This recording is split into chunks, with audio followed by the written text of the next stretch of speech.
o be bila ka cachet rouge de kɛ ka o tɛ labɔ tugun quoi titre foncier bɛ d'i ma titre foncier bɛ d'i ma mais min y'anw dabali ban na u taara an ka permis de labɔ ka t'o bila vente aux enchères la k'a sɔrɔ aw ka titre foncier aw ka titre foncier original b'aw bolo o b'an bolo o de y'anw dabali ban ka taa titre foncier u ma mago la dɛ u taara vente aux enchères kɛ n'an ka permis d'occuper de o kɛra maître Zumananci Dunbiya o ka cabinet la maître Zumananci Dunbiya ale bɛ assemblée nationale o de y'anw dabali ban tiɲɛ yɛrɛ la a tɛ tɛmɛ donc vente aux enchères ma kɛ n'an ka titre kan dɛ u y'a kɛ sur le permis d'occuper bon an tilala ka taa lajɛ u ko n'o k'an ka permis k'an ka titre yɛlɛmara ka kɛ permis ye titre foncier yɛlɛmara ka kɛ permis ye o bɛ se ka kɛ yan Mali la a kɛra titre foncier ka yɛlɛma ka kɛ permis ye ne hakili la permis de bɛ yɛlɛma ka kɛ titre foncier ou bien o de tɛ de o de bɛ kɛ mais cɛn dɔ dɛ i b'a dɔn Mali yɛrɛ la n bɛna bɛɛ a jirila sisan maliyɛnw aw tulo bɛ nin na dɛ titre ko foncier titre foncier o de yɛlɛmana ni ka se ka kɛ permis ye titre foncier maliyɛnw c'est à dire que jamana yɛrɛ kɔnɔ ko mun bɛ yen ko a ti i t'a kɛtɔ yɛrɛ ye fiyewu i ma deli k'a kumaw mɛn o de bɛ kɛ ka caya ka titre foncier yɛrɛ yɛlɛma ni ka kɛ permis ye maliyɛnw o ye kabako ye dɛ o permis jɔn y'o permis kɛ au permis établi là par la mairie du district, signé et cacheté par la mairie du district. Au 2011. Au Kélé, on maintenant, on famille, un lettre de renseignement au permis, un titre qui est permis, voilà ça au goût Ali Bibi na au non, ko otma soro Adama Sangare de B. Adama Sangare bora. Kasola mamna bo Adama Sangare bo o lettre jabi down o kɛra waati jumɛn o kɛra kɔsani na Adama Sangare o kɛra kɔsani na imo o lettre de ni a tilala ka lettre de relance kɛ imo lettre ya donc ko fo Adama ka bɔ kaso la Adama mana bɔ kaso la o bɛ sɔrɔ ɲɛfɔ aw ye o bɛ sɔrɔ ka ɲɛfɔ bɔ waati dɔn wa mɔgɔ t'a fɔ waati kuna sɔrɔ an ka permis a kɛra titre a titre bɔra titre la ka kɛ permis cogo min na an ko Adama ko ɲɛfɔ an ye o de lettre de relance ni o ma sɔn ka jaabi ko ni Adama bilala tuma min na ko b'o fɔ an ye an sigilen don ko ma kɔnɔ ne ka lettre kɛ ka tila ka lettre de relance bila ka taa maliyɛnw permis de yɛlɛma titre foncier de yɛlɛmana ka kɛ permis Aliou titre foncier de yɛlɛmana ka kɛ permis maliyɛnw ka essayer ni ka se k'a lajɛ k'o kɛ permis o taara ye mɔgɔ wɛrɛ bolo u y'a lajɛ ka lettre de ko ni lettre jumɛn lettre de relance lettre de relance maliyɛnw a lettre de relance kan a sɛbɛnnen don ko par courrier en date du 29 8e mois 2019 reçu par votre secrétariat la même date nous vous avions saisi d'une correspondance en fait d'information sur la situation de la transformation du titre foncier 201 commune 3 en permis d'occuper établi le 18 juillet 2011 par la mairie du district de Bamako. La parcelle 6 à Wolofobougou Bolibana étant restée sans réponse à la date d'aujourd'hui, je viens par la présente vous adresser cette lettre de relance aux mêmes fins. Vous en souhaitant bonne réception, je vous prie de croire à l'assurance de mes salutations distinguées. Donc, les lettres il faut qu'on ait bima jabi ma bo ko fo Adama Sangare de ka bo Bamako kaso bomba la ko la ku soro ko jabi soro Adama Sangare mundu ma procès dati ma fofolo mato ke wati don mata don o rem na bo wati muna foi ma fo ka ba Adama Sangare bi na ni sa akeke kaso la folo foi ma fo mai o kono bora samuna ku soro ka jabi fu o kono nana ma muntara u ka ubu ka yoro na o tigi ka kaso jo na klo la ba fo ka ba ka dimo ya o yelema o nu sigi me ko ka Adama ko fa ka bo kaso la o ko jabi bu fu aw mena ka kula ayini nyumay aw mena ka kula ayini nyumay malion aw de la ka ni me fan jume woni de kera nuna akoto la mana cogo jumɛn voilà ima sisan u ye permis min u y'an ka permis ka t'o labɔ archive la i m'an ka permis ka permis dɔnni k'o scanner ko Adama kɛ mun ya u y'an fa tɔgɔ bɔ yen sisan i ma Sidiki Jakite donc maintenant u ye Mohamed Lamine Mayiga in ye Hussein den de a bɛ ka so in jɔ o de tɔgɔ la quoi sinon Mohamed Lamine attends ne ma nin faamuya an ka segin kɔ dɔɔni sisan c'est à dire que ko in quoi n ko kabako don bilahi ne yɛrɛ c'est à dire que n kunkolo bɛ ka ɲami quoi maintenant u ye nin de bɔ lettre de relance a tilen ko yani Adama ka bɔ u ye nin bɔ ka di aw ma awɔ non lettre de relance in bɛ nin de permis de ɲɛfɔ quoi parce que permis t'anw bolo quoi titre foncier de b'anw bolo bon an ɲɛ b'a la sisan ni u kɛlen don ka nin permis de bɔ ko établi ici à Bamako délivré à Bamako le 16 septembre 2011 depuis 2004 la titre foncier bora i b'a sɛbɛnnen na an ka permis bɛ se ka na bɔ cogo di ko o remplacer la ne nin an ka sɛgɛsɛgɛli kɔnɔ an y'a lajɛ jajaw y'an ka permis de ta archive la k'o scanner k'an fa tɔgɔ b'o la ka Mohamed Lamini tɔgɔ sɛbɛn o la i m'a ye délivré par la mairie du district. a ka ɲɛɲini a taara bɔ a kalama Mohamed Lamini Mayiga o ye cɛ in den o ye cɛ den de Ousseyni Oumar Mayiga den de ye Mohamed Lamini Mayiga donc titre foncier de yɛlɛmara sisan ka kɛ ni permis an ko maintenant établi par la mairie du district comme o y'a sɔrɔ Arama de bɛ an ko Arama de ka nin ɲɛfɔ an ɲɛna n'a sɔrɔ titre foncier bɛ se ka yɛlɛma ka kɛ permis ko Arama ka bila fɔlɔ ko ni Arama bilala ko Arama b'an ka lettre jaabi d'a ma o jaabi dalen don. Damaniye i mɛn'i ka diɲɛlatigɛ la i delila ka nin ko n'i ma sa k'i bɛ ko bɛɛ ye i bɛ ko bɛɛ mɛn. Tɔnɔ ne bɛ min ɲini an balimaw fɛ maa o maa bɛ Mali kɔnɔ Mali kɔ kan bɛɛ ka nin vidéo partager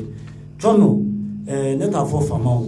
sabu Ala de ye faama ye ɲɛmɔgɔ minnu bɛ yen an ka ɲɛmɔgɔ minnu bɛ yen n'u bɛ kiiri ko kunna tɔnɔ u k'a dɔn ko an tɛ laban diɲɛ na yan dɛ walahi tɔnɔ ni musokɔrɔba ninnu si janyana dɛ u sigilen lajɛ bi ninnu ye mɔdentigiw de ye ka taa denbayatigiw b'u ka du kɔnɔ kalo joli mais kiiri an dalen don Mali kiiri la komi i y'a fɔ cogo min et puis an bɛ maliyɛn bɛɛ wele nin kiiri la nin kiiri an yɛrɛ bɛ y'a kɛnɛ kan bɛɛ ka taa nin kiiri kɛnɛ kan tɔnɔ Ala tɛ se ka hɛrɛ kɛ jamana ye k'an to nin ɲɔgɔn tɔnɔ la walahi dɔnɔ fɛn fɛn bɛ jamana in kan an tɛ lafiya sɔrɔ an bɛ ko la ko tan o tan ni si tɛ tɔnɔ min bɛ yan faamaw bɛ bi fantanw ma setigiw bɛ bi sentanw ma ko Ala ka tila Ala ka tila k'anw lafiya o ma Ala ye fila ya mais Ala tɛ se k'anw lafiya k'an to nin tɔnɔ la tan mais a lajɛ nin ye binkani dan de ye preuve minnu b'an bolo yan nin ye binkani de ye ko tɔ nana laban cogo di o kɛlen komi an ka cɛkɔrɔba bannen ne lettre d'intervention kɛ auprès du ministre de la justice a kɛra transition kuma la o y'a sɔrɔ Maliki de tun bɛ yen Maliki ninnu yɛrɛ pouvoir d'ordre de kɛ ko non ko le juge a violé la loi o pouvoir Maliki Kulubali kelen o pouvoir d'ordre a ko pouvoir d'ordre la ko le juge a violé la loi donc ko juge ye sariya sɔsɔ ko sariya sɔsɔra parce que u y'an ka so bila titre foncier de bila astreinte la sous astreinte sariya kɔnɔ o tɛ se ka kɛ quoi titre foncier de b'an bolo donc cɛw de bila sous astreinte ka tila ka t'o bila vente aux enchères la vente aux enchères la o ma titre bila vente aux enchères la dɛ u ye permis de bila vente aux enchères la k'a fɔ k'u y'an ka du bɛɛ san i m'a ye u taara an ka du bɛɛ ci n'o vente aux enchères papier de o kɔnɔna la an ye lettre ci Maliki ma olu ye pouvoir d'ordre kɛ Maliki bɔlen u ye pouvoir rejeté. Donc Maliki tun bɛ yen waati transition waati Maliki maintenant Maliki tun bɛ ka dossier in défend o waati dɔrɔn u balila ka Maliki bɔ yen. Voilà Maliki ninnu bɔlen i bɛ ka nalen dɔrɔn Maliki ma bɔ yan. Awɔ Maliki bɔra yen. Voilà Maliki bɔlen u ye pouvoir in rejeté. Pouvoir in rejeté len. Mais Bani. Non ka permis yɛlɛma ka c'est à dire que n mɛnna n ka ko la titre foncier ko kɛ titre foncier de filɛ ka fanga sɔrɔ titre foncier la nin fana ye mun nin de pouvoir d'ordre ye mais pouvoir d'ordre in kɛra ka Maliki to yen a nana laban ka maître Konate de to yen maître Konate kelen fo mun ni Alafati kun garimɛ ɲɔgɔn na waati dɔ la ko kun bɛ tɔgɔ politique tɔgɔ jumɛn o ko politique maintenant a kɛra o de to ye pouvoir in rejeté maintenant pouvoir in rejeté len an tilala ka maître ka Bathily monsieur le ministre Bathily fana saisi a ko la an kɛlen k'o kɛ o ye papier in bila ka di directrice nationale des domaines ma n'o ye madame Si Awa Diallo ye o fana jaabi lettre in kɔnɔna la o lettre jaabi de ye a ko di tan ale ko madame Si Awa Diallo ale de tun ye directrice nationale des domaines ye ale ko bibi in na o titre foncier in bɛ Sidiki Jakite tɔgɔ la ko Sidiki Jakite denw de ta ye yɔrɔ ye o papier de filɛ bolo mais aw m'a ɲininka ko cogo di wa cogo di mais komi an yɛrɛ dabali ma ban sa titre foncier yɛlɛmalen ka kɛ permis ye an k'o san tɛ se ka an k'o faamuya an bɛ sɛgɛsɛgɛli de kɛ ka ministre ɲininka n'a sɔrɔ titre foncier bɛ se ka kɛ yɛlɛma ka kɛ permis o de to an taara ministre fɛ yen ministre fana papier bila ka jigin ka taa directrice des domaines fɛ yen o ka jaabi de ye nin o jaabi yɛlɛla sisan ka taa ministère des domaines na non ɲɛn'o ka ministère des domaines na u y'a di conseil technique ma n'o ye Adama ye o fana ma se k'a di Bathily ma. Donc o fana ma se ka tiɲɛ yira Bathily la a waati o ma tiɲɛ yira Bathily la o fana papier in na segin ka lajigin duguma mais tu as mis fiana ani tiem me ñona ko l'inspecteur des finances Ousseynou Oumar Maïga il est ingénieur topographe donc moi be domaine ko na la ne mo ko baw anu pay parade ge ñoo ani mam karle no ñona ani mom karle no ñona ko ga girin ko sobe ko ga girin jiena quoi jiena maintenant atala kalandi ke Sénégal ka suru ga l'inspecteur des financiers donc en aller au là où ya bo et duguloko kumana ka blagata wartemna comme contrôleur financier ka kla blagata ministère des forces armées là comme contrôleur financier ka kla blagata santé là comme contrôleur financier. Bon, il était le délégué financier au niveau des affaires étrangères, ministère des affaires étrangères. Au Bibina, il est le délégué financier aussi au niveau de la primature. Eh Allah. Allez dingue. Allez dingue barage. Mais tu kabagodo. Maintenant, aka yoro bi chukudi. Et tu anya me ko bi ka shi bolongo no abi kalu worobo kuma nye chen wa. Moi chen ambe kana wadi mo shite avec a so injoare. So mi gacho. So mi avec chinaji la oga prix una béton arrêt dans ni clefly. O chormo okele et une réquisition fana demandé qu'à la djena sur le titre foncier mi me titre foncier là. On y a oga ke un lettre ci cadastre mo comme cadastre mo de be titre foncier imbo. Oh ko sabe. Voilà, on nyinga on ko comme fait minu a dans ma fait akati de dossier tirta la cacheta là. Et après que titre foncier boni fait akati e jodi ko jabi dans. Ah mais chormo mo jabi di. Mo jabi di. Jabi to là. Tu sais que jabi di. Parce que il va donc à mingue et ne plan iraula plan na akele no ayoro misa et au Europe ani anga so ko fela na o fraga roga a jaja fenêtre titre foncier de bo euro ina wotuni anga titre be atra titre wore bo atra titre wore glala tu glala donc aga so dan a temeno ga danga so ko fela ta bo frata anga euro mbla sous aslen donc akele bo de gesan en sur la gare l'électricité et cadastre mouvement car la djé n'a sur il se gâte titre foncier sur la base du faux parce que faire katina ancien titre la cacheta donc tu vois il m'a plaigné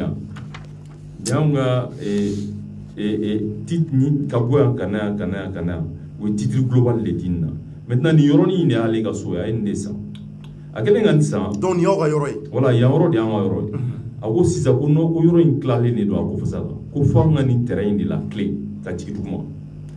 o maintenant comme ni clé ko dumu do anga wa mo sarali donc ko sira million mo sabala anga so la vente aux enchères là aka so ananga so ko peata maintenant akele ko ke afele tra titre foncier bonna ima plan ima yoro inda ima yoro tigalenta anga nso ide to o frata ma ça ima titre bon ni bala o maintenant titre bolin là on go maintenant et c'est titre bi se ga bon fe akati ni fe akati mira la ne scientiste la kashita on go titre bi se ga bon o chori ay cadastre de écrit cadastre ali sinu mo so moi c'est quand jabi ala ali shini jabi madi aw mala non ma jabi dawo bon maintenant kele on go ni ko be tumna on nyebala de maliam ayra nyebala yoro de clal ay expliquer jona aka yoro de yay voilà anga yoro de ni yoro maintenant ay ni ale yoro mi sa yoro dani ya yoro ma terrain dai nyebala anga yoro inde family to ko frata maintenant si comme ay ni frata ka o gono mo poni so gono ko dungu nga wa mo ansrai ko sira million mo sabala anga so bla vente aux enchères là ko passer ko million mo sabala o chaira ko sita ko sira ko sara ama so family mi ngono sa awo fene ka o sa vente aux enchères là ko frata mais tu as mis fina fiya akele nga jugement flying ke donc ben ngon nuye malila wallahi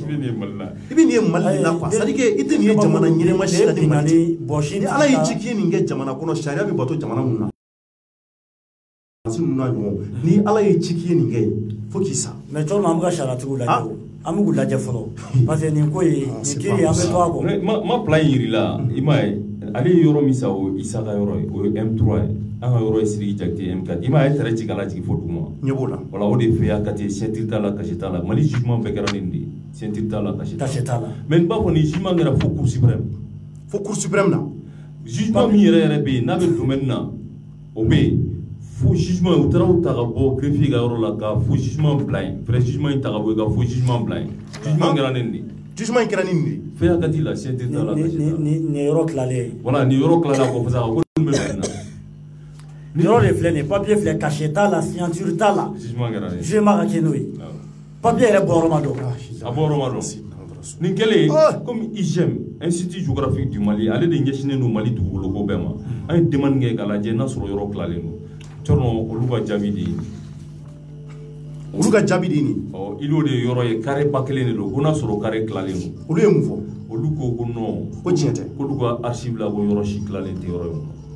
o jabidi ne toro ebse ga yoro a jabi kala mba kala ko min bi fe ka a résumer jona mo ye sino akala ne ngondo voilà ça dit que kabako ko de do au ministère de l'équipement des transports et du désenclavement République du Mali un peuple un but une fois secrétariat général Institut géographique du Mali IGM Bamako le 1er juin 2016. Il y a Irak Malion, directeur général de l'Institut géographique du Mali. Donc on a à M. Bani Tchakte, nous enseignant à Wolofopou Bolibana commune 3, rue Samba I, Djawara, porte 633. Monsieur, suite à votre lettre citée en référence, je le regrette de vous informer que le plan de partage de l'îlot, objet du titre foncier numéro 1101 de Bamako 6 à Wolofopou Bolibana, n'existe pas dans les archives de l'Institut géographique du Mali. Veuillez agréer, monsieur, l'expression de ma franche collaboration. Ando Enko Gindo, ingénieur de construction civile. Marion, nous nous avons un institut géographique. Nous devons yoro klaludo de lawalola. Banga Mali klachuko sikidao kachuko. Donc pour qu'elle ait kamana kwa, yulika jode keninga ta lase uruma katu nyinga. Tari wala fo ko bolibana anga yoro nu. Est-ce que a yoro klaklale do ay tien fani anga se kan yere retrouver. Sabula on kamana kwa. Marion, luka nyema de fleni ka lettre chikana. Ka ira ka fo ko yoro fo e klalender. Aw mi mun kalama koni yoro nunu anya di aw ma chugo mun la wale la abu chuga kelela nga ka klala koni afuna klala chugo wala la kusno ko luta kalama caché bala aseni yara tite muka très bien tite muka bani voilà au kele bon atara sisa kata yoro yin joli de damne yoro joli damne le mais aw man nu ira la wa e wen ay bedo jugement no wen be registre kon moy e ko mala mais on m'a fait que directeur William et tiens nous institut géographique directeur on m'a dit William et au pefura ko mais ko ku tawuli ku tawuli ko ni papier re moy ko teta e jamanay Mali Mali la ilaha illallah tellement quel insistant ay réquisition ni ngali na sura nga titre foncier mimba la bibi na o nyafana o kele ima ni 2019 yɛrɛ de kɔsani in na parce que an ka fɔ ka fɔ kɔnɔ ko f'u ka ɲɛfɔli de k'a ye titre foncier ko ninnu na o la u y'a fɔ o jaabi de filɛ nin ye k'an ka titre foncier ko foyi t'an ka titre foncier la k'a bɛ yen a ka ɲi fosi t'a la ko foyi t'a la ko mais donc a taara lajɛ n'a sɔrɔ nɔgɔ dɔɔni b'aw ka titre parce que tellement ko yɛrɛ bonyana aw hakili ma aw tun bɛ ka sɔsɔli kɛ est ce que titre in u ma titre lankolon de di aw ma donc olu bɔra ka jaabi yira k'a fɔ ko foyi ti titre la ni y'o fana gafe maliyɛnw ah ala la ilaha illallah sayyidina nin kɔrɔ tɛ sa i ɲɛ bosolen ye n'i bɛ se ka mun kɛ i b'o kɛ bon an kɔni nin ko kɔni y'an kamana quoi gafew kɔni bɛɛ dafalen filɛ yan gafe bɛɛ dafalen filɛ a bɛɛ bɛ yan dalilu bɛɛ bɛ yan dalilu bɛ yan signature b'a la bon nin ko kɔni vraiment o kɛlen a taara autorisation de construire de ɲini sisan autorisation de construire a yɔrɔnin min san a kɛlen ka yɔrɔ in san yɔrɔ ni autorisation de construire ɲini sisan i ka plan n'i ka fɛnw bɛɛ bɛ fɛn kɔnɔ i ka positionnement ni fɛnw mɔgɔw b'o bɛɛ dɔn a ma sɔn ka afficher quoi parce que o kɛra depuis 2008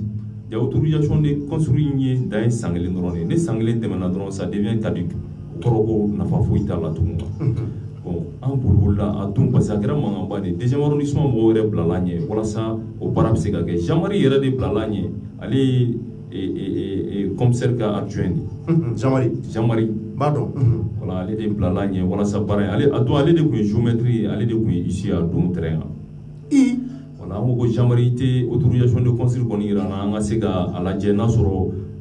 min b'a kɔnɔ parce que n'i ye yɔrɔ san i ka position n'i ye autorisation sɔrɔ i ka yɔrɔ i ka plan yɔrɔ min ta ye o plan de bɛ k'a la parce que a b'a dɔn n'o kɛra an b'a dɔn quoi donc ma sɔn k'o yira aw la ma sɔn k'o yira an na maintenant quand même ma soma irana maintenant un urbanisme de volé on a service mais nous lui yala tout on la kalaje l'autorisation n'kai on yala la kata la jo be sojo la on kono ko sojo jo on ma autorisation ira ko soti sigajo mais ñeno ga ke atara police mi jo nga dala be mo bisabawo an yɛrɛ bɔr'o kalama ko polisiw caman ba taara o ka da la ali bibi na olu ka si hali sisan donc a bɛ san kelen a bɛ kalo wɔɔrɔ bɔ olu bɛ si u bɛ si a bɛ kalo 3 bɔ saw bɛ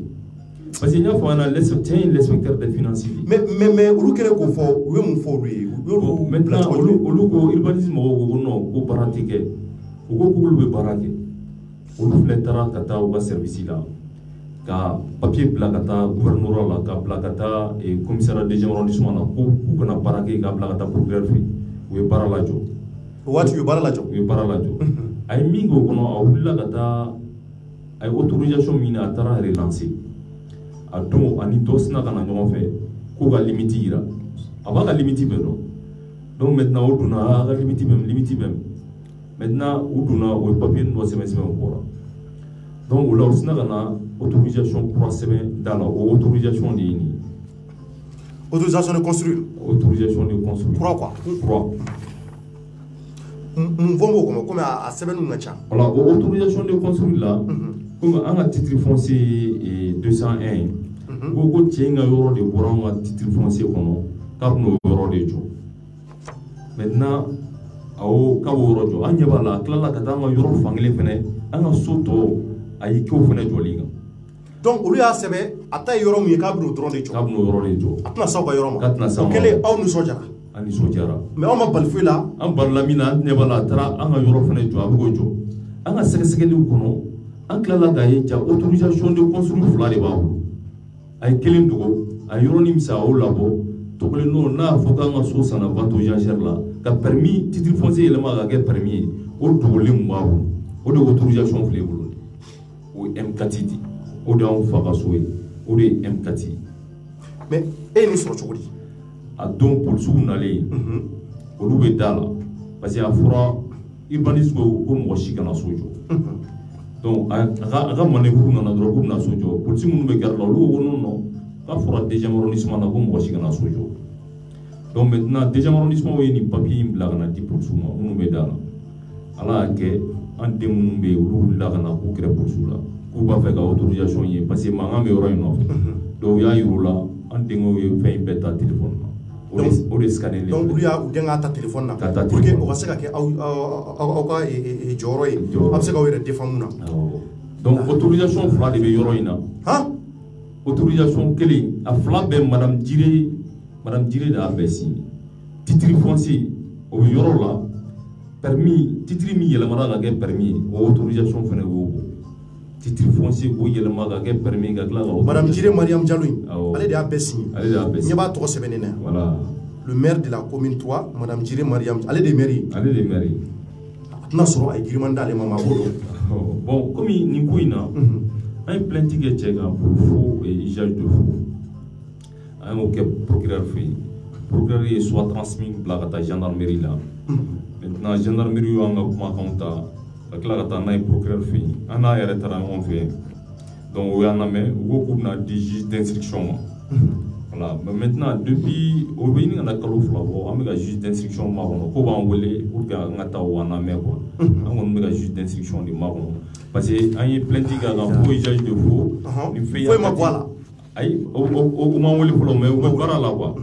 voilà faux usage de faux o kɛra croquis de partage na ceinture t'a la casier t'a la voilà a tilala k'a fɔ k'a y'an ka titre foncier yɛlɛma k'o kɛ permis d'occuper ye donc o tɛ se ka kɛ quoi ni titre kɛra titre ye définitif de ye donc faux usage de faux o ma bɔ bon maintenant an ka avocat parce que avocat 3 de b'an bolo très bien bon avocat 1 n'o ye parce que min ye plainte kɛ a ka faux usage de faux o ye maître Mamadou Boire bon donc o ko ko non ko titre foncier tɛ se ka yɛlɛma ka kɛ permis ye dɛ o tɛ se ka kɛ k'u ye vente kɛ ni permis de ye u ma kɛ ni titre ye quoi donc o y'o attaqué commune 3 tribunal la sini yɛrɛ o jugement ye ko attaqué cogo di o tiɲɛ ye ayi an yɛrɛ ka avocat o ko non ko titre foncier tɛ se ka yɛlɛma ka kɛ permis ye pour k'o ɲɛfɔ n'a sɔrɔ titre bɛ se ka kɛ permis ye titre foncier ka kɛ permis yɔrɔ donc o jugement yɛrɛ de ye sini ye o de ye sini ye an bɛna se o ma sisan Damakele bɔra ka nin mɛn donc yan'o cɛ hali bi maliyɛnw nin ye kabako ko belebeleba de ye ko mun bɛ yen k'an ma deli k'a mɛn an kulo la depuis Ala y'an da ninnu b'u ka du kɔnɔ a bɛ san 100 bɔ maliyɛnw a bɛ san 100 bɔ u bɛ du in kɔnɔ walahi maliyɛnw Wɔlɔfɔbugu bolibana ka bɛɛ ye o seere ye an mamuso sigilen filan kɛrɛfɛ an bɛ kuma ɲɛsin ale ma ale bɛ se ka fɛn caman fɔ kan ko minnu kɛra kunun du in kɔnɔ ni kana bila bi la ne ba somɔgɔw bɛ di tɔɔrɔ baasi t'i la somɔgɔw kɛnɛ ba tɔgɔ yɛrɛ bɔra n kɔnɔ Fanta Jakite Fanta an kɔni bɔra ka kɔrɔfɔ o mɛn ɔ i yɛrɛ denkɛ a da donna ko la k'a bɛɛ fɔ maliyɛnw y'a mɛn ɔ hakili la kunun du in an y'a mɛn k'a tun bɛ yen a ka ca ni san 100 an kɛlen ka wuli ka jɔ sabati ɔ komi e mun ye dutigi yɛrɛ furumuso ye an y'a mɛn don min na du in k'a bɛ ci k'u y'aw bɛɛ sama ka bɔ du kɔnɔ k'e yɛrɛ kun ko k'i ti bɔ ko n'a bɛ ci kan a ka ci kan ɔ k'u nan'i sama diyagoya de la ka bɔ ko polisiw yɛrɛ nan'i labɔ kosɛbɛ ɔ kunun du in a sɔrɔla waati jumɛn i bɛ se ka i hakili b'o waatiw la wa. Min sɔrɔla waati min na a waati ka jan dɛ. A waati ka jan. Bi sanna an buramuso bolo 90. San 90. Dɔrɔmɛ 90. Dɔrɔmɛ 90. Dɔrɔmɛ 90 o waati y'a sɔrɔla an kun ma don France fa la fɔlɔ. Kosɛbɛ dɔrɔmɛ 90. A kɛra Moribo tile yɛrɛ la. An buramuso ye a kɛ dɔrɔmɛ 100 ye. Moribo tile yɛrɛ o y'a sɔrɔ indépendance ma kɛ fɔlɔ. K'a di dutigi ma du sanna bɛɛ ma. O ko ko ko 100 ma sɔrɔ cɛ o ko e muso tɔ ye 100 ye. K'ayi ko an dɔrɔmɛ ta k'o k'i ka wurusɔngɔ ye. K'o k'i ka wurusɔngɔ ye. O waati y'a sɔrɔ Bamako quartier kɔrɔw bɛɛ tun bɛ di nin cogo la. Kosɛbɛ. U tun b'a di nin cogoya ninnu na. O y'a sɔrɔ jama ma caya Bamako yan. Donc a dira aw ma ten cogoya de la. Cɛkɔrɔba min ye n buramuso bila k'a san. Isan b'a dintigi tɔ ta de. Dintigi tɔgɔ. Samba Jawara. O tun bɛ fɛnkɛ la. A ka baara yɔrɔ tɔgɔ. Dintigi ka baara yɔrɔ tɔgɔ de tɛ kɔnɔ fɛnkɛ. Ale tun bɛ baara kɛ Cour suprême na. Cour suprême na. Awɔ. O falen an buramuso bila k'a san. K'aw buramuso bila k'a san. Awɔ. A ko cɛkɔrɔba ma ko n balimakɛ ko ni n ye san k'i fana bɛ mɛn n kɛrɛfɛ nin k'i fana b'o san an ka kɛ sigiɲɔgɔnma ye. Donc ko in kɛra ten. O waati y'a sɔrɔ aw tun bɛ quartier jumɛn na aw tun bɛ min yan'o ye cɛ. O waati y'a sɔrɔ n buramuso bɛ pen na. Min. Darusalamu. Darusalamu aw tun bɛ Darusalamu. Darusalamu. Donc so in sanni de ye. Awɔ. Ale kɛlen ka yɔrɔ in san Wɔlɔfɔbugu bolibana. Awɔ. Ale fana ko komi a bɛ fɛ aw ka kɛ sigiɲɔgɔn ye. Awɔ. Ko e fana furucɛ ka yɔrɔ in san. Awɔ ko ne buramuso k'a san. E buramuso k'a san. Awɔ. Donc ko in sanna ten. Ne buramuso ye so in san. Awa ne cɛ taara Laginɛ baara de y'a lase a t'a Laginɛ komi ani ne ye balimama ye ne faw ye n ta k'a d'a ma ne ka furu yɛrɛ nana sigi Bamakɔ mairie-ba la yan dɛ. E ka furu sirila Bamakɔ mairie-ba la. Kosɛbɛ. Hali n'aw taara arabu aw b'a papier sɔrɔ yen. Ayiwa ne bɛ na Bamakɔ yan tuma min na yɔrɔ in na walahi n na Ala de k'a fɔ la nin bɔra hiji la. Yɔrɔ foyi tun tɛ so in kɔnɔ tu dama. A bɛɛ tun ye tu ye. A bɛɛ tun ye tu ye wara bilen de tun b'a la ye. Alahu akbar. Ne ni n buramuso de tun bɛ bese ta ka tu in dori. Ka tu ninnu tigɛ tigɛ. O y'a sɔrɔ mɔgɔ ma caya Bamakɔ. O y'a sɔrɔ mɔgɔ ma caya. Awa ne b'a fɔ n ko musokɔrɔba n ko i tɛ i den kala kunna a ko Fanta o to ye sa na an fanga b'a se mɛn na an b'o kɛ. Ne ni musokɔrɔba bɛ tu tigɛ. Musokɔrɔba sera ka. O y'a sɔrɔ n'i bɔra aw ka du kɔnɔ dɔrɔn i bɛ tuba ye. Kosɛbɛ. Donc pour que aw ka se ka tɛmɛ siraw sɔrɔ. Awɔ. Aw tun b'a tigɛ tigɛ. Kosɛbɛ. Musokɔrɔba ye yɔrɔ dɔ lɔ. Soden 3 ɲɔgɔn. Kelen luwanse tun b'o kɔnɔ. Sewuka bele tun b'o kɔnɔ. Awa kelen cɛgana dɔw tun b'o kɔnɔ o tun bɛ bulonda la so kɔnɔ. A tɔ kelen musokɔrɔba yɛrɛ tun b'o kɔnɔ. Ayiwa a ye yɔrɔ min di cɛkɔrɔba ma cɛkɔrɔba tora o la ani o taara muso bɛ furu kɔrɔbɔrɔ dugu la muso in nana ne ba i to ka gɛrɛ dɔɔni muso in nana voilà pour que i da gɛrɛ micro la muso in nana ani an buramuso ma bɛn an buramuso ko cɛ ma ko ni ne ni muso tɛ bɛnna i muso bila yɔrɔ ɲini ko ne t'a ye n ka so ye cɛkɔrɔba ko k'a t'a muso bila yɔrɔ ɲini k'u bɛɛ bɛ to so kɔnɔ k'u bɛɛ bɛ to so in kɔnɔ kosɛbɛ ne buramuso tun bɛ so min kɔnɔ a y'o labɔ so kɔnɔ k'a bila mankɔrɔsun jumɛn tun na tile k'a bila mankɔrɔsun kɔrɔ n buramuso ye fɛn de san mana mɛtiri 12 a b'i la o kan sanji bɛna k'a sɔrɔ yen sanji bɛna k'a sɔrɔ yen walahi o bɛɛ kɛra e ka du kɔnɔna in na awɔ n'a y'i la o kan a tɔ a ko o kɛra kan Allahu akbar ne ye kɔnɔɲɛ 15 le kɛ du in kɔnɔ kɔnɔɲɛ 15 kɔnɔɲɛ 15 e y'o de kɛ du in kɔnɔ ne ye o de kɛ du in kɔnɔ ala barika la tɛ segi ne bɛ ne bolo ala kalifa la yɛrɛ si bɛ san joli la san 80 ni san 9 san 80 ani san 9 e yɛrɛ si b'o la ne yɛrɛ si b'o la ɲina Allahu akbar donc o b'a yira e yɛrɛ y'i ka ɲɛnɛmaya caman kɛ du in kɔnɔ i furulen kana bila bi la kosɛbɛ n'a nana fɔ ko anw ka bɔ o so kɔnɔ min taara soti la u ye mara ko komisɛri wa wele commissaire o taara ne sigilen sɔrɔ da la musokɔrɔba wuli an ka wuli ka bɔ ne ko ko u taara e sigilen de sɔrɔ da la ko musokɔrɔba k'i ka wuli ka bɔ awɔ n ko an ka wuli ka bɔ an si so kɔnɔ ko wuli ka bɔ n'i ma wuli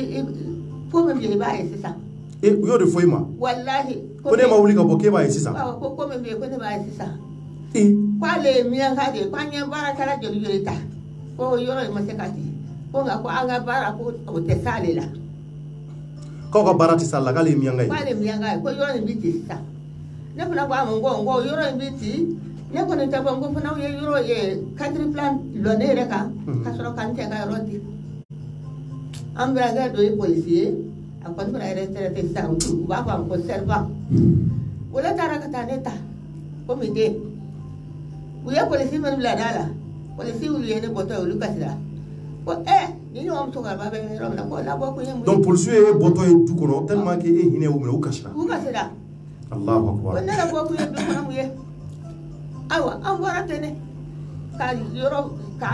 na yɔrɔ ci k'an bolofɛnw bɛɛ ta k'a bila kɛnɛma e mun fɔ ɲɛmɔgɔw ye ɲɛmɔgɔw ɲɛ b'i la u k'i dɛmɛ ne ye fɔ ɲɛmɔgɔw ye ne ko an kɔni an ba ala ma gbɛ k'a kira ma gbɛ k'aw ma gbɛ ko se kɔni t'an ɲɛ u k'an dɛmɛ ala ni kɛra jati kama se t'an ɲɛ ayiwa an denw bɛɛ ma kɔrɔbaya u caman tɛ baara la min bɛ baara la wele bɛ ka boli kɛ hali bisa an sera an ma wele aw k'an dɛmɛ ala ni kɛra yɛrɛ jati kosɔn k'an dɛmɛ k'an bɔ degun in na samiya sanji min tigɛ na o tigɛra an kan ne donc sanji tun b'aw ci kɛnɛma sanji tun b'an ci kɛnɛma an denw de b'a sisan ka yiri turu ka an b'an sigi o kɔrɔ ni san bɛ na an ka cɛmisɛnnin u bɛ yiri minɛ an kan ko yiri kana bin an kan pour que yiri kana bin aw kan kosɛbɛ so kɔnɔ yen an kɔni an y'a lamɛn bɛ k'a kira ma gbɛ k'aw ma gbɛ nɔgɔyaba ye ala ye hali bi inchallah vraiment an bɛ dugawu kɛ hali bi an ka damakili bɔra ka nin mɛn dɛ cɔnɔ jire bɛ bɛɛ de bɛ kasi la minnu bɛ ka lajɛ o an minnu bɛ yan jama de bɛ yan mais cɔnɔ ne bɛ min fɔ ala bɛ yen ala de ye faama ye an ka jɛ ka di ala ma komi sini kiri bɛ yen an fana bɛna to ni fɛn fɛn bɔra kiriko la cɔnɔ walayi hɛrɛ ala tɛ hɛrɛ kɛ jamana ye k'an to tan jamana ɲɛmɔgɔw n'u tulo b'a la k'a fɔ karisa fanga ka bon ko Useni Umaru Mayiga an kɔni t'a dɔn mais cɔnɔ n'o y'a sɔrɔ ko in fɔra cogo min na n'o y'a sɔrɔ a kɛra tan de cɔnɔ dalu bɛɛ bɛ yan fɛnɛ mais ala de ye faama ye diɲɛ an ka yira an ka kiri tigila maliki bɛ yen bi maliki bɛ yen mɔgɔ wɛrɛw bɛ yen progrès wɛrɛw bɛ yen diɲɛ kiri bɛ yen laharata fɛnɛ bɛ yen dɛ ni musokɔrɔba si bɛ san hakɛya min na sisan cɔnɔ a sinamuso fɛnɛ bɛ yan denw bɛ yan damakili sisan an bɛ kɔrɔfɔ ɲɛsin an ba fana ma parce que nin ko yɛrɛ ne yɛrɛ dépassera quoi parce que moi je ne vais jamais penser que nin ko fasugu bɛ se ka kɛ quoi ne ba e bɛ se ka mun fara an mamuso ka kuma kan ne wa Allahumma salli ala sayyidina Muhammad wa ala ali sayyidina Muhammad sallim jɔn jigi Alahu Taala de ala de y'a ka san da ka dugumakolo da ala ko k'a bɛ min k'i la dɔrɔn a b'o de k'i la jɔn tɛ se k'o bali cɛkɔrɔba yɛrɛ ko ko n'ale sara de fɔra a ka du cira n'o tɛ a ɲɛnɛma tɛ kɛ cɛkɔrɔba sara ala an ma bɔ feereya la dɔgɔkun ale Fuseni ka ciden tara k'an ka bɔ k'an mago bɛ yɔrɔ la a y'a sɔrɔ ne bɛ so kɔnɔ n kɔrɔmuso den ni o sigilen bɛ kɛnɛ ma o ko ko mun bɛ min o ko k'a ba ni bɛ so kɔnɔ ne bɔra ka na ne y'u fo n'anw k'an ka kɛnɛ ko somɔgɔw don o taara ten ne ko mun kɛra ale Fuseni ko k'a mago sera a ka yɔrɔ ma n ko ye mun yɔrɔ ye n ko anw ta dɔn ko yɔrɔ bɛ Fuseni bolo an b'a ci de ka du kɔnɔ n ko a cɛkɔrɔba yɛrɛ banna hali a ma ale kalo kelen bɔ fɔlɔ aw bɛna anw donc a ma kalo kelen bɔ nin ko kɛra awɔ n ko a bɛna anw tɔɔrɔ mun dugu la yan ko k'olu ye ciden kɔ n ko n'aw donna yan nin kɔ k'a bɛna an dusu kasi de dɔ fara a kan an b'an denw bila la u b'aw ci donc aw yɛrɛ tun bolo ko in tɛ sɛbɛko ye a kuma da la yɛrɛ ko nin bɛ se ka kɛ parce que a y'aw de b'aw furula Sidiki fɛ fo kana bila bi la donc a t'a dɔn ko nin bɛna aw sɔrɔ nin cogoya la an tulomasimaw bɛ yen bɛɛ bɛ du in kɔnɔ kosɛbɛ mɔgɔ min bɛ du in kɔnɔ a bɛ mɔgɔ 50 bɔ a mɔden n'a tulomasama n'a muso ne fana y'o de fɔ ninnu ye o de ko anw ye ciden ye hali n'a ye anw yɛrɛ ci anw bɛ taa ka taa fɔ n ko anw ka ci tɛ se aw ma n ko anw ka ci foyi den kelen tɛ se anw ma k'a ta o don ma kana bila bi la an yɛrɛ ma lafiya Fuseni bolo Fuseni taara mobili fa polisi da ka na a y'a sɔrɔ cɛkɔrɔba barolen don fɔlɔ k'u bɛna ka na du suma u ye plan tracé ko komisɛri ko cɛkɔrɔba ka taa ko a n'a bɛ kuma an denkɛnin dɔ bɛ yen o ye lagare ye o yɛrɛ banna sisan o ko ko a kana taa dɛ ko n'i taara ko b'i ka du suma a ye kana ko a ye ko komisɛri de ko k'a ka taa kabiri o kɛra dɔrɔn u ye takisi ɲini nin n'a kɔrɔkɛ ka don mobili kɔnɔ ka taa komisɛri bara komisɛri ko komisɛri ko de ko ayi ko ale bɛ fɔ ka bɛn de kɛ o tuma cɛkɔrɔba dimina ka don y'a sɔrɔ u nana k'u bɛna ka na du suma ne ko aw bɛ du suma mun na n ko aw ma fɔ ko komisɛri ye cɛkɔrɔba wele yan an ko a t'o weleli jaabi ma kɔnɔ polisi dɔ ye bere fara ne ko pawu o ka bere ne polisi dɔ ye bere fara e kunna k'e bugɔ bere la ka ne bugɔ polisi min ye ne bugɔ a ka ca polisi tɛ tan ye ko ne ma bɔ yen k'u bɛ e ka ne bɔ k'an bi baramaw ni fɛnw ka ne ci fo ka ne yanna fo ka jeli kɔgɔyɔ ye k'e ci u ye ci ni bere awɔ polisiw ko ne ma bɔ du kɔnɔ awɔ ayi dɛ ko ne ma bɔ yen yɔrɔ ka suma ne ko an k'a dun tɛ suma dɛ o tuma ne ka lagare ye n'o banna i ka dɔn ko ala an bɛ ka na ka musokɔrɔba bugɔ u sina ka ne fiɲɛw da la parce que du tun falen de don polisi la u y'u fiɲɛw da la u b'o ko k'o ci cogo min na k'o ci ten ka sin k'o minɛ ten ka mɛlɛde k'o la ka mɛlɛti k'o la ka taa n'o fana ye awɔ yanni u ka taa cɛkɔrɔba yɛrɛ nana o ko ko i kana ka du suma cɛkɔrɔba ye kolonkalan ta u bolila ka bɔ da dɔ in fɛ jɔnni minnu nana k'u bɛna du suma olu bolila ka bɔ da dɔ in fɛ ka taa o tuma denkɛ kɔrɔbalen n'o y'an denkɛ fɔlɔ ye sisan ale fana fatura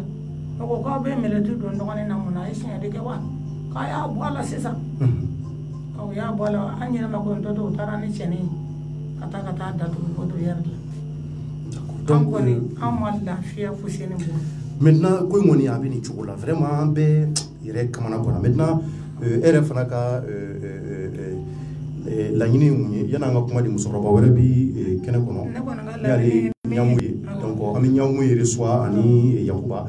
donc yan'olu ka i ka laɲini ye mun ye donc avant que caméra ka sigi ne ka donc aw bɛna aw sigi olu bɛn'u sigi mais i ka laɲini ye mun ye i bɛ se ka mun fɔ ɲɛmɔgɔ ɲɛnɛmaw ɲɛ b'an na bi parce que u bɛ ka kuma ninnu lamɛn donc dɛmɛ mun bɛ se ka kɛ parce que an ko vraiment jamana in ye sariya jamana ye donc an kɔni bɛ fɛ jamana ɲɛmɔgɔw ka sariya tigɛ u kana baga mɔgɔ ma voilà i ka kɔrɔfɔ kɛ e ka laɲini ye mun ye. Ne ka laɲini ye min ye jamana tiɲɛna ne yɛrɛ wolola Bamakɔ yan ka mɔ yan ka furu yan ka na taa se bi ma an ma bɔ jamana in kɔnɔ ka taa yɔrɔ si nin tun tɛ Mali kɔnɔ yan kalabaliya tun tɛ yan nangarabaya tun tɛ yan suɲɛni tun tɛ yan nka bi o de kɛra basi ni sogo ye anw ne bɛ min fɔ faamaw ye n'anw ka jogo jɔyɔrɔ la hakɛ man ɲi dɛ walayi hakɛ tɛ jamana dilan hakɛ min bɛ anw kan bi walayi o tɛ k'a dan anw yɛrɛ ka nin hakɛ ma jamana in bɛ to a la ten a tɛ dilan o ne bɛ min fɔ faamaw ye u bɛ tulo bɛ n na u k'a kɛ ala yɛrɛ kama kira kama ala y'olu de sigi bi basa se b'olu de ye bi o ka ɲɛ anw k'an ka du ɲini k'a d'an ma an ka bɔ meriw la an ka bɔ maɲumako la ala an ka denmisɛnnin dɔw ta yɔrɔ dɔn ne b'o de fɔ i ye ala sago sago. Merci beaucoup. D'accord, donc Bani, maintenant Yaninga et Kaouli, Yakukana Sigi, maintenant Chini Kiri, Akemeka et la veille Sabati. Voilà, Bokirina et Beba Kalama, parce qu'il y a un effort Mochamaï, Mobe mobiliser nous, comme Ambalma Kefnebia, nous Yahweh, nous sommes Chessri, nous avons mais nous sommes aussi qui t'a donné à Pochamana, il n'y a pas de problème. Kumba, à Dugoro, Inch'Allah. D'accord, merci beaucoup Bani Djakté. Maintenant, Damanglé, donc caméra Bessiganka, Ougana, en attendant. Donc, Malien, on dirait Aboraka, ni Korofon, mais vraiment, Jamana Kono, ni Nkon Tipa, on le fait vraiment, Jamana, pour que Mali Rekatanye, ne Bessigi, à Kantongodo,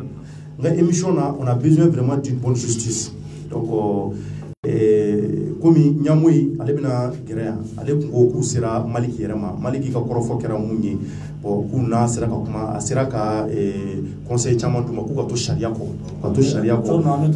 Inch'Allah, ko Shariati, Nina Konkolafio, donc Dalimala Kafo, Maliki, Aklubana,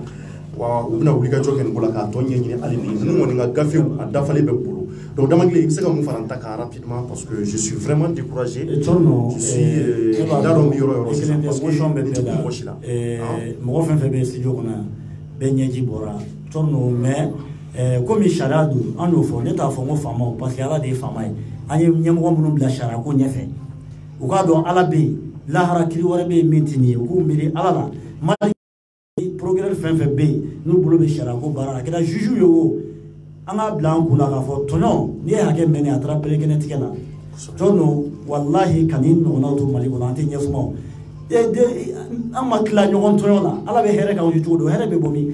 dialogue t'o ɲɛ dialogue tɛ dɛ an ka diɲɛ bɛɛ wele ka kuma an bɛɛ ka fara ɲɔgɔn kan bilahi dialogue t'a jɔ kuranɛtigi t'a jɔ duwawu ti mali dilan madama nin tɔɲɔliw bɛ yan nin n'a baden de bɛ yan a caman bɛ yan a dossier caman bɛ yɛrɛ bolo ni ɲɔgɔnnaw bɛ jamana min kɔnɔ ala b'o jamana ala bɛ hɛrɛ k'o jamana ye cogo di o ma ala ti kuma k'a yɛrɛ sɔsɔ bon juge u k'a lajɛ tɔn ne bɛ cogo min na ne morali ka ne ko n bɛna kuma ama ye morali kaselen no trop vraiment ni ko ye ala ka fura ala ka ko nɔgɔya maintenant Yakuba ça va somɔgɔw bɛ ko ka ɲi micro kɛra i da la Yakuba e de fɔlɔ tun ye ne wele ko in na effectivement ala y'a kɛ an ma se ka ɲɔgɔn ye i kana jigin na an ka ko ka ca tuma dɔ la ni mɔgɔ ye ne wele ni ne ɲinana hali seconde damadɔ appelu caman mana na dɔrɔn min ɲina quoi maintenant n yɛrɛ kuma in mais vraiment ne kamana ganna quoi malgré que ninnu b'u ka du kɔnɔ a bɛ san 100 kɔ effectivement bon san 100 o tɛ bi ye o ye depuis avant l'indépendance du Mali avant que Modibo Keyita ka kɛ président ye b'u ka du kɔnɔ olu kana bɔ tile fɛ ta ko dɔ ko titre foncier dɛ n t'a dɔn titre dɛ papier kɛra la bi de sinon kunun a tun t'a la ninnu b'u ka du kɔnɔ o y'a sɔrɔ papier ko tɛ o yɔrɔ bɛ suma ka d'i ma ala wari man ca i bɛ don a kɔnɔ parce que a yira ala k'a fɔ Mali kɔnɔ an bɛɛ de bɛ fala an bɛ bala a yala k'a fɔ maliyɛn bɛɛ dama ka ka dugukolo la dugukolo in ka bon kojugu Mopti Gao Segu Sikaso Kayi jamana in ka bon an yɛrɛ ma mais n'i y'a ye kɛlɛ bɛ ka kɛ nin yɔrɔ in na parce que bi u y'a ye aw ka yɔrɔ nafa kɛra yɔrɔ la a yɔrɔ kɛra centre ville ye wari yɔrɔ sira ɲumanw don donc kɛlɛw bɛ k'a yɔrɔ nɔfɛ nka anw kɔni anw bɛ tiɲɛ de kɔ m'a faamuya anw bɛ tiɲɛ kɔ anw mɔgɔ bɛ tiɲɛ de la tiɲɛ ka bange nin ko in na nin ko in mɛnna sen na faamaw ɲɛ b'an na aw yɛrɛ minnu bɛ sigida la aw ye wulikajɔ minnu sabati a ko la ko sini kiri anw bɛ fɛ ka wele dabila maliyɛn bɛɛ ka bɔ ka taa nin kiri in na bɛɛ ka bɔ a kɛmɛ ka mun sigi a ko kan cɔrɔ an bɛ yɛrɛ fo k'i waleɲuman dɔn merci maɲumanko dan anw ye ne tɔgɔ Yakuba Kulibali ne ye du den dɔ ye ne wolola cɛkɔrɔba in bolo ka mɔ a bolo n ye n ka denmisɛnniya caman kɛ so in kɔnɔ an ka denmisɛnniya waati an ka kulonkɛ caman tun bɛ kɛ an b'a kɛ du in de kɔnɔ cɛkɔrɔba yɛrɛ tun bɛ wari d'an ma an ka kulonkɛ kɛ du in kɔnɔ anw bɛ se ka kɛ cɛkɔrɔba fo dugumadenw de anw bɛ san 40 kɔfɛ bi san 40 kɔfɛ cɛkɔrɔba denkɛ fɔlɔ yɛrɛ o tanyana cɛkɔrɔba ka lagare tanyana cɛkɔrɔba yɛrɛ tanyana k'a f'i ye dugukolo ko mɔgɔ min n'i b'a dɔn tɛ kulonkɛ la a daminɛ bɛ se ka k'i na mais a laban tɛ k'i na kosɛbɛ i y'a faamu nin ko in wulilen n bɛ fɛ toujours ka don détail dɔ la k'o ɲɛfɔ ko in wuli a ka ca san 17 ye bi chaque fois ni u nana k'u bɛ yɔrɔ ci anw bɛ wuli k'an jɔ yɔrɔ ci ɲɔgɔn cɛ parce que an y'a ɲɛɲini ne ni cɛkɔrɔba yɛrɛ tun bɛ baro kɛ a ye ko caman fɔ n ye nin ko in na Siriki Jati ba Siriki yana ka décider n'a ye baro caman kɛ ko in na cɛkɔrɔba yɛrɛ ka permis 1952 de y'a ka permis o y'a sɔrɔ Mali ko kuma c'était le Soudan français 1952 u ni mɔgɔ min bɛ ɲɔgɔn na bi Bamakɔ ka tɛ o a bɔra kɔrɔn de fɛ ka na kalan de y'a lase Bamakɔ yan bon i b'a kalama a ye a ka adamadenya dɔ kɛ an ka quartier kɔnɔ a bɛ cɛkɔrɔba in dɔn k'a tɛgɛ ci a kun bɛ taa du in kɔnɔ ah bon bien sûr e y'o dɔn cogo di a ko n t'an ka yɛrɛ sɔrɔ yen ne b'a dɔn ko in wulilen an ko k'an ka sariya ko yɛrɛ bɛɛ bɔ a la denmisɛnw y'an fara ɲɔgɔn kan dugutigi an ka cɛkɔrɔba n'o taabolo minnu bɛ yen alimami an ka juma misiri alimami an wulila don min na u ne ko yɔrɔ ci yɛrɛ yɛrɛ an wulila ka taa nɔfɛ u ka baarayɔrɔ la u y'a wele k'a fɔ a ye k'an bɛna ale deli la a y'a ka mobili ta ka taa an yɛrɛ ɲɛ b'a la mɔgɔw bɛ k'a lajɔ a ye fiyɛ ka taa a ko k'aw bɛna na deli la a taara parce que an ko an ka sariya ko yɛrɛ bɔ a la an ka kɛ adamadenya ko ye k'aw bɛ taa deli a ka kɛ Ala n'a kira kama a ka Ala kama an ka sariya ko yɛrɛ bɔ a la ale yɛrɛ bɛ se ka nin yɔrɔ in sanga di aw ma an ka sigi ka kuma c'est-à-dire an ka kɛ adamadenya yanni an ka se sariya yɔrɔ ma kosɛbɛ wallahi an denmisɛnninw quartier denmisɛnninw an wolola yen ka mɔn tata Bamakɔ kun dɔ tata Bamakɔ faso de bɛ yɔrɔ in na Bakari Jakite balontanna kɔrɔ olu ka i bɛ tɛmɛ olu ka du la ka se ninnu ka so ma b'a yɔrɔ dɔn Issa Traoré Laïs Nani Touré ninnu o de bɛ quartier Djibril Diallo BC u taa de Musa Traoré quartier ye quartier bɔ cɛkɔrɔbaw ka kɛrɛn de tun bɛ sigi bolofugu bolibana donc quartier ye quartier barikama de donc an y'a ta ni hakili k'a fɔ bon n tɛ kɛlɛ ko ye an ka taa s'a ma an bɛ kuma fɛ n'an kumara an bɛ se ka kuma dɔ fɔ ɲɔgɔn ye na mais a dɔw y'a wele k'a fɔ a ye mobili ta ka taa mɔgɔw bɛ k'a lajɔ k'a fɔ u bɛ k'i wele dugutigi b'a nɔfɛ ale l'actuel chef de quartier ale de premier conseiller alimami b'a nɔfɛ an ka notable cɛkɔrɔbaw b'a nɔfɛ mais a ma sɔn k'i jɔ k'ale ka baarayɔrɔ t'o kuma fɔ n ko mais duciko de don dɛ kosɛbɛ o kɔfɛ an taara yɔrɔ kɛ dugutigi fɛ a nana sɔrɔ a ko bon an ka commission sigi an bɛ kuma o kɔfɛ an taara sɔrɔ fo dafu misiri kɔnɔ ɔrɔ ka mɔgɔ deli fo misiri kɔnɔ k'a fɔ Karimu Masina sabali dugutigiw ko don an taara yɛrɛ sɔrɔ misiri la a yɛrɛ tun bɛ misiri la an taara a yɛrɛ y'an bisimila a don an ka juma misiri alimami tun b'a nɔfɛ a y'a deli k'a deli a ko di k'a y'a mɛn mais n'a sɔnna an tɛ se nin yɔrɔ ma bi o kɔfɛ n ko bon an k'o bɛɛ to yen kɛlɛ bɛ se ka kɛ yɔrɔ nɔfɛ cogo di mun ye yɔrɔ feere o bɛ yen i ko i y'a feere mun o fana bɛ yen an taara se musokɔrɔba a ko mun ye yɔrɔ feere a ma musokɔrɔba bɛ yen an taara s'a ma n ko an ba ayiwa u bɛna mɔgɔw gɛn ka bɔ u ka du kɔnɔ dɛ nin quartier kɔrɔba in na mɔgɔ minnu bɛ yen a ka ca ni san 100 ni kɔ ye o tuma e ye cɛkɔrɔba ka yɔrɔ dɔ de feere a ma wa musokɔrɔba ko ayi ale ma cɛkɔrɔba ka mètre 1 feere a ma ale tun bɛ du min kɔnɔ ale yɔrɔ de feere a ma mètre 1 ale m'o ta cɛkɔrɔba ka yɔrɔ la k'o feere a ma non an tɛ dan o ma an ka constat huissier k'a la an ka taa ni huissier a k'a fɔ huissier k'a mɛn a ka constat kɛ k'a sɛbɛn k'a fɔ musokɔrɔba y'a fɔ an taara ni huissier kɛlɛ b'o la tuguni kɛlɛ t'o la donc kɛlɛ bɛ ɲagami k'a d'a ma k'a fɔ i ka yɔrɔ bɛ ninnu ka yɔrɔ kɔnɔ bon maintenant n'u ma bɔ a yɔrɔ kɔnɔ an b'o yɔrɔ bila astreinte la tile o tile bɛ nin sara n'u ma se k'o sara donc u yɔrɔ bɛɛ minɛ ten donc yɔrɔ minɛlen sisan comme a yɔrɔ dɔ in b'ale tɔgɔ la a tɛ se ka n'u ka yɔrɔ k'a tɔgɔ la dɛ a t'o yɔrɔ k'a denkɛ de tɔgɔ la o de Mohamɛdi Lamini Mayiga aw de Mohamɛdi Lamini Mayiga a y'o k'a denkɛ tɔgɔ la oui merci donc an ka sigida la an wulila ka mɔn yen nous allons défendre notre terroir an ka sigida n'i y'an ka wolofabugu bolibana lajɛ quartier min don quartier barikama de don kosɛbɛ an faw sɛgɛnna an mɔkɛ duw de don quartier kɔrɔ de don an tɛna se k'an sigi dɔ ka bɔ kɔfɛ ka na ko parce que dɔw taara papier ɲagami e t'a ka agent dɔw taara papier ɲagami walima kiiritigɛla jugu dɔw taara kiiri tigɛ nkalon kan ka na mɔgɔw ka dumuni k'an ma sigi k'o lajɛ non vraiment donc an ye ko bɛɛ kɛ an bɛ se ka deli min kɛ an y'o kɛ o maintenant comme ko sera justice ka niveau la maintenant an bɛ mobilisation na an ye quartier siniɲɛsigiw ye donc an tɛna se k'an sigi nin ka kɛ ne nin kɛra a bɛ ɲɔgɔn wɛrɛ bɛ kɛ o wallahi o ye tiɲɛ wallahi donc an ye conférence de presse kɛ on a fait des conférences de presse an ye journalistes wele k'a ɲɛf'u ye k'a fɔ parce que n'i ye mankan in k'o la n'i ma ɲɛfɔli ɲuman kɛ mɔgɔw ye rumeur bɛ caya kosɛbɛ dɔw yɛrɛ ko non cɛkɔrɔba den dɔ de y'a feere dɔw ko non titre foncier man ɲi o de y'a kɛ mois de novembre la an tilala ka lettre ci tugun pour que an ka dangariya la k'a fɔ titre foncier n'o y'a sɔrɔ défaut dɔ b'a la an y'a ye u ka réponse la ko titre foncier foyi t'a la Sidiki Jakite a b'o de tɔgɔ la foyi t'a la a jɛlen don bien mais comment se fait-il que juge bɛ se k'i sigi ka titre comme ji ka boli ka yɛlɛ kulu la ji bɛ boli ka jigin titre foncier n'a b'i bolo minɛ cogo de b'a la l'expropriateur n'a y'a sɔrɔ ko pɔn bɛ bɔ a kan ou bien sanu bɔ jamana mɔgɔ dɔ jɔra la u bɛ indemniser de et puis minɛ cogo de b'a la dɛ u bɛ indemniser ni mun ka kan k'o de d'i ma mais kana mɔgɔ ka titre foncier yɛlɛma k'o kɛ permis tigɛ un permis de 1952 wallahi mais an bɛ se k'o faamu donc an ye jaabi fɛn kɛ u b'a fɔ a titre foncier ka ɲi cɛkɔrɔba ka yɔrɔ don mais u ye jugement kelen nin bɛɛ ni papier bɛɛ d'u ma o bɛɛ la u ɲɛ tugu ka jugement kɛ jugement fila tila ka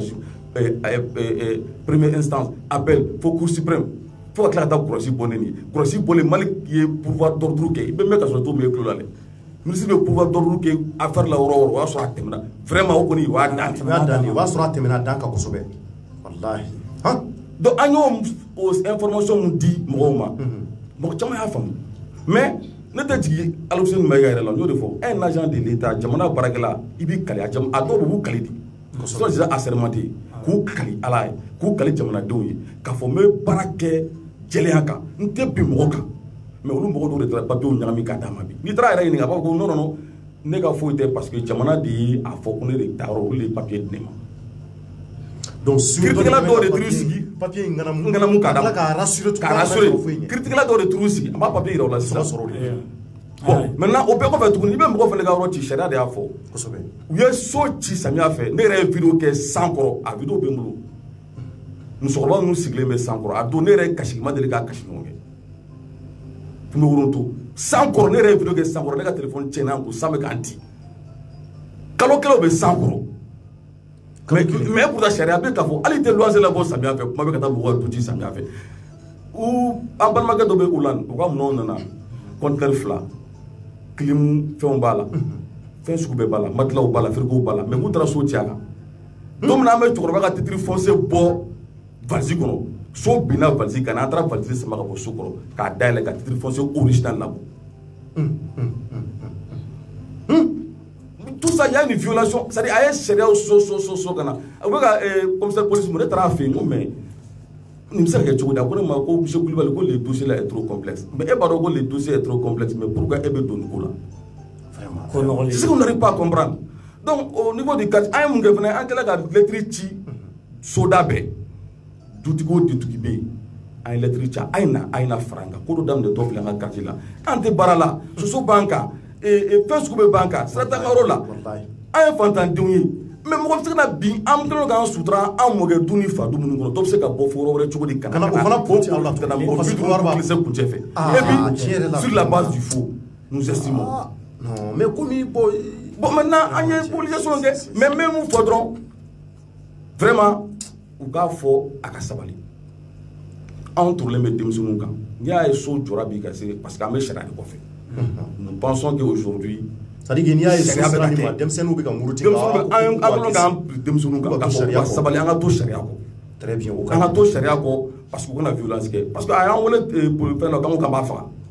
mɔgɔ bɛ taa nin tɔgɔ fɔ fɛn ko musokɔrɔba san 80 ko b'e faga ko k'a b'ale faga ko b'ale faga on a été au déjà an convocation de suma an taara lamɛn o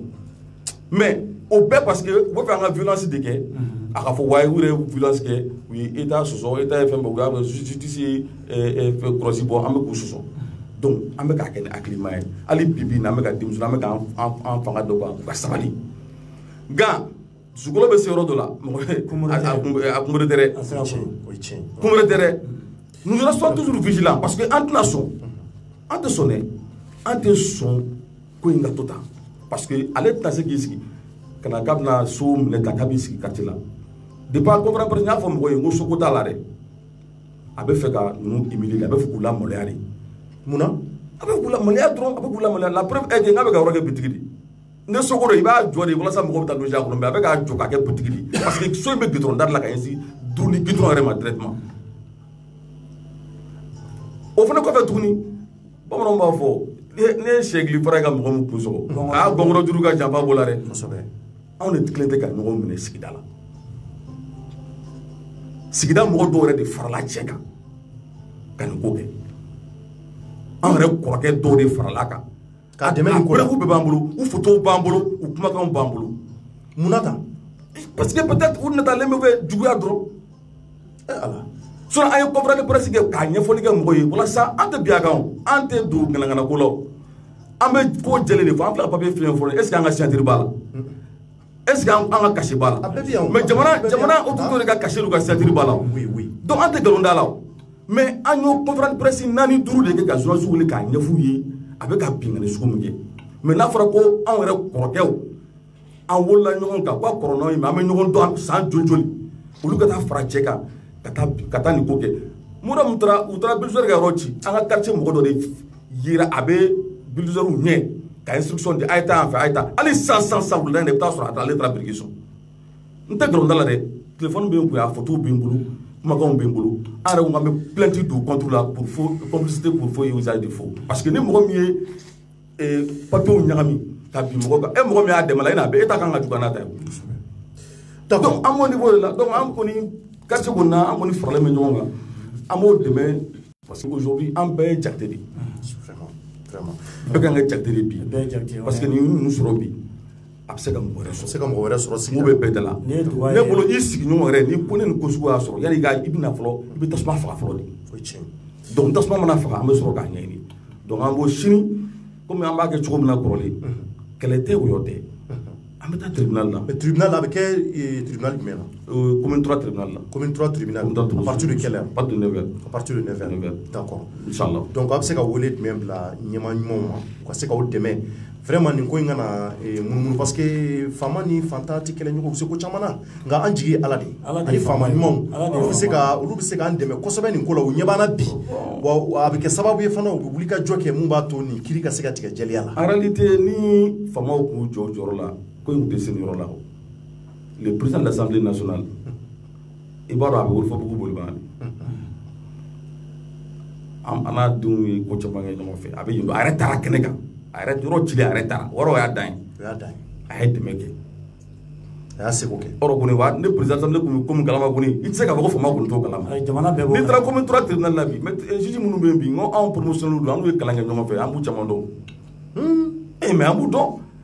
c'est pourquoi juge ni sera juge ni wal may mana sera tribunal ni gaba jamana de mana sera critique la ni jamana de mana sera critique so ni c'est fini jamana te tukuni jamana te surtout dugukolo ko la i b'a dɔn jamana ka souveraineté Mali ni Burkina ye kɛlɛ kɛ dɔwɛrɛ tɛ ko conflit frontalier de don dugukolo ko kɛlɛ de don wallahi o kɛra surtout jamana kelen kɔnɔ n'i taara comme tora tribunal la bi bɛɛ bɛ nin affaire kalama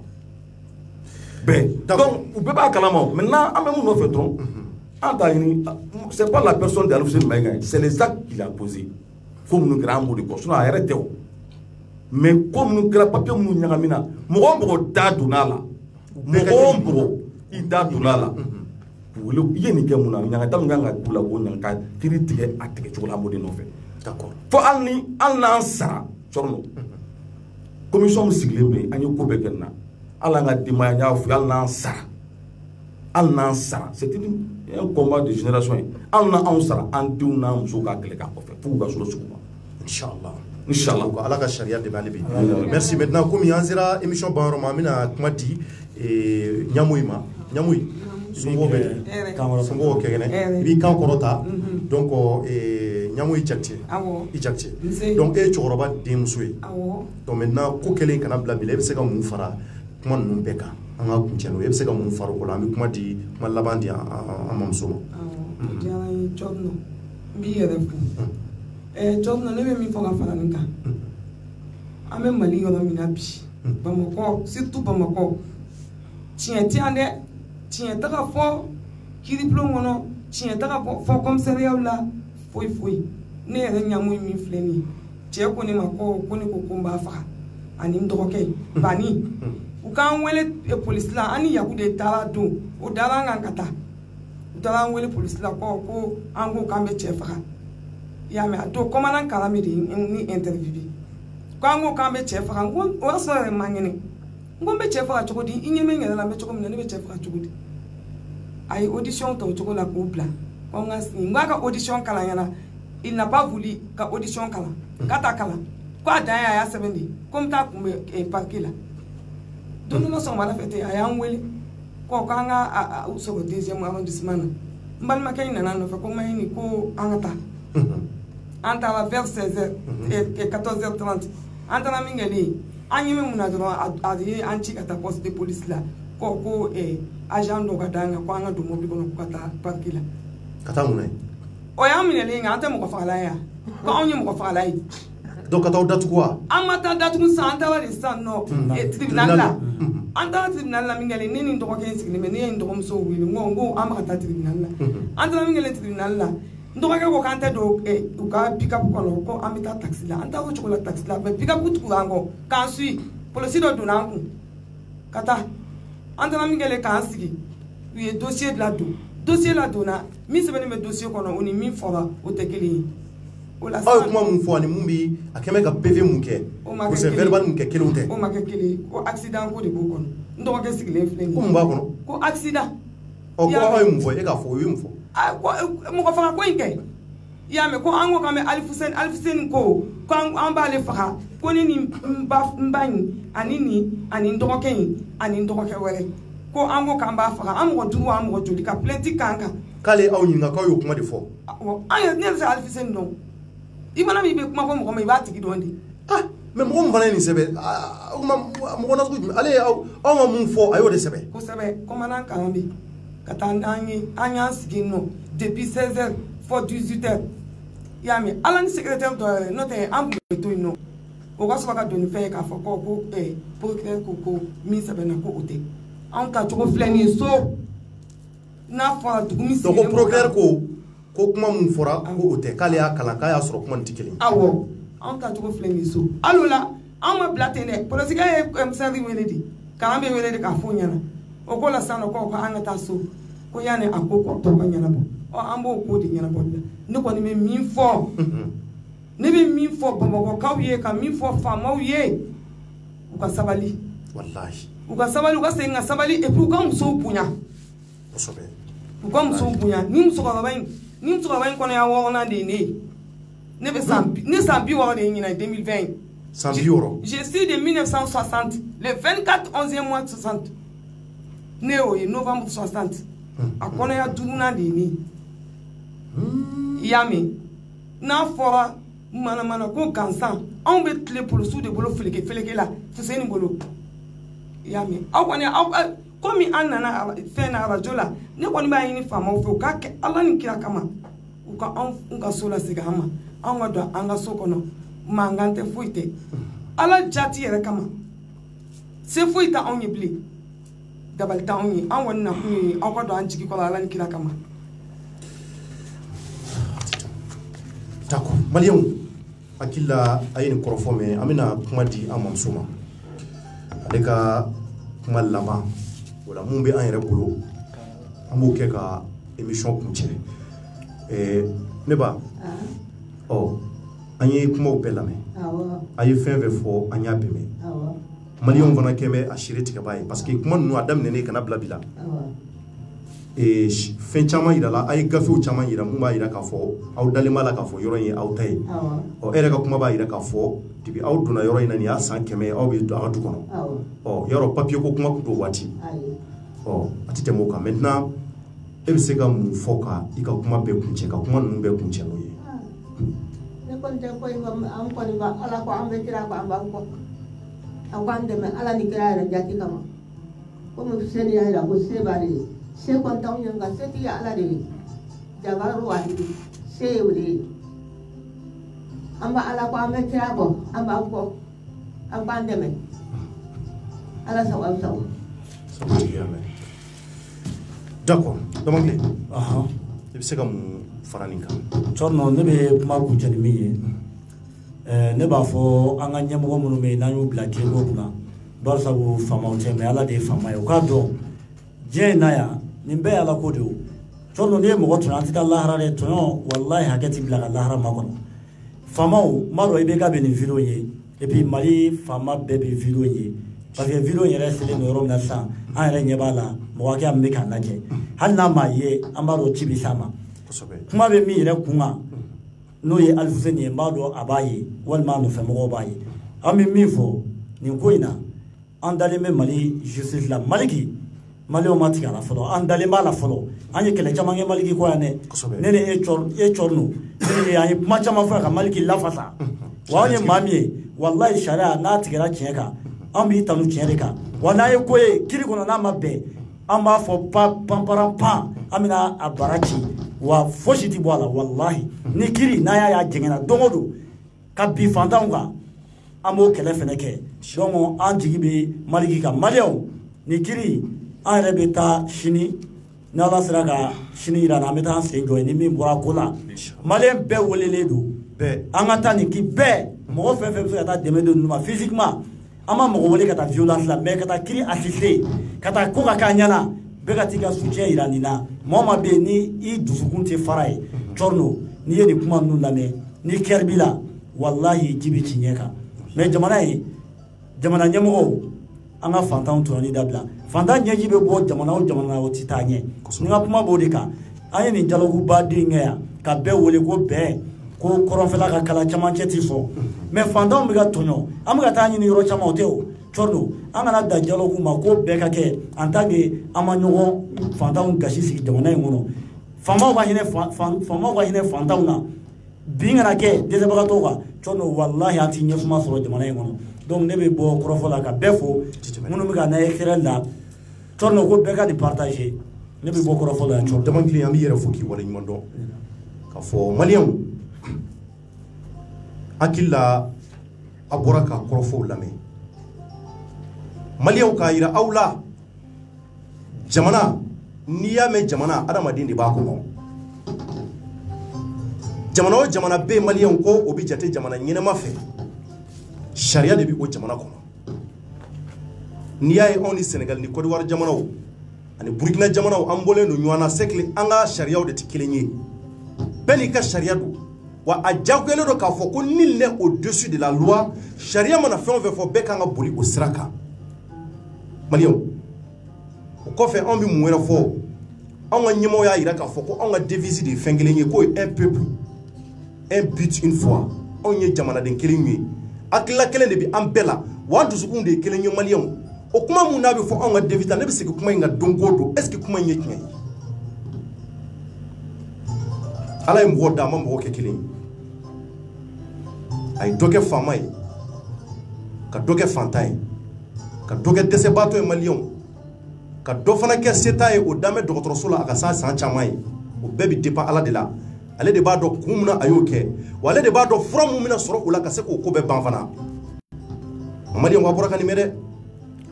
maa minnu b'u ka du kɔnɔ a bɛ san 100 bɔ maliyɛnw u halala du musokɔrɔba sigilen filɛ a ko k'a ye san 89 de k'olu bɛ taa du in kɔnɔ waati mun na o y'a sɔrɔ du in bɛ di dɔrɔmɛ 90 dɔrɔmɛ 100 a maliyɛnw o waati y'a sɔrɔ la an caman bɛ yen an ma bange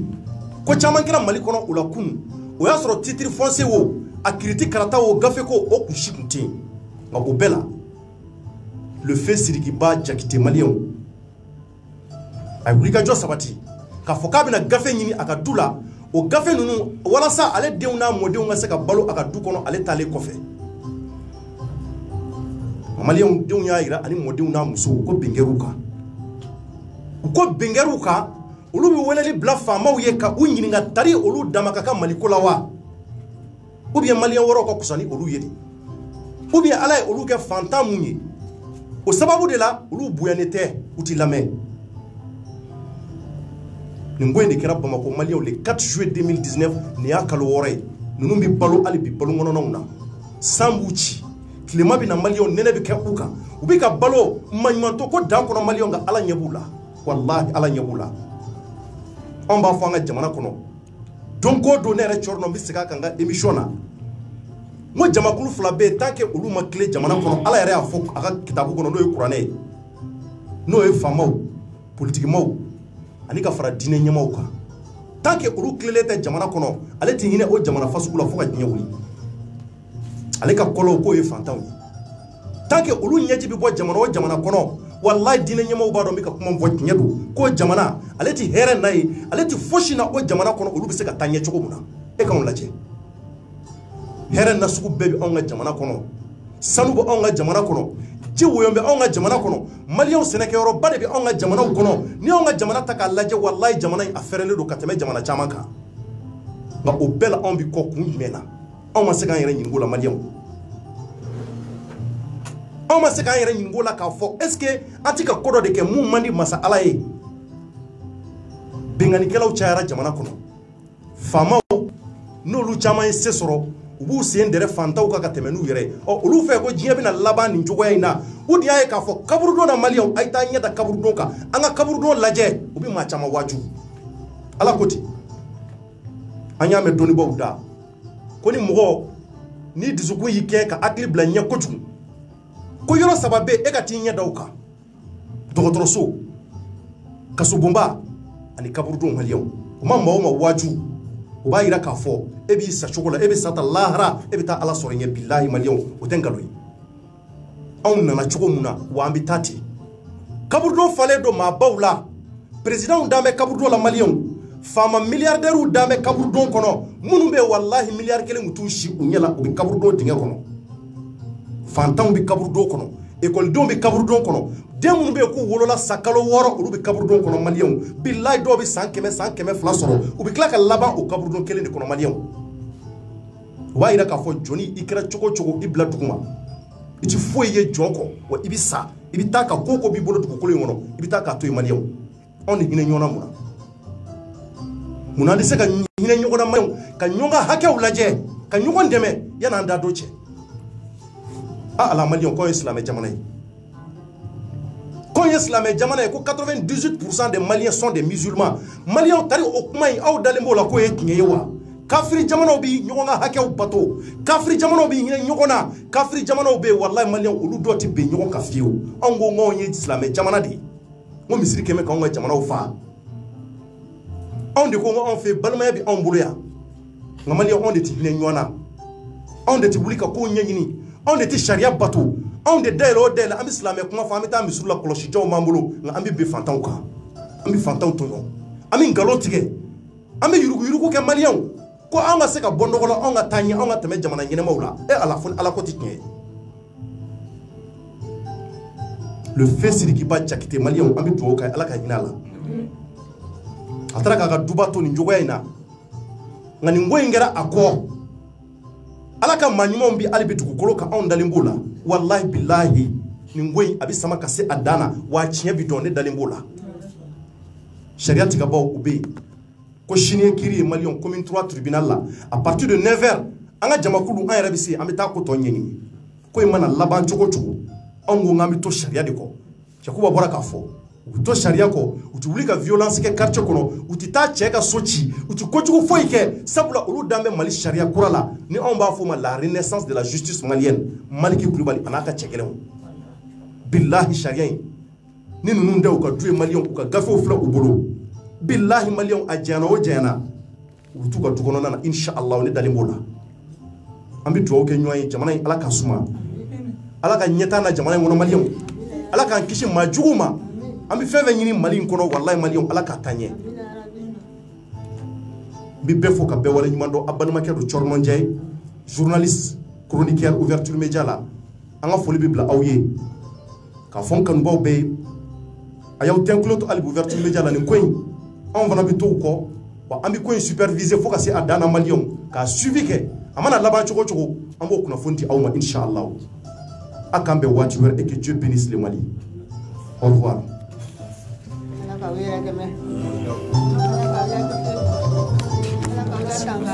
Gracias.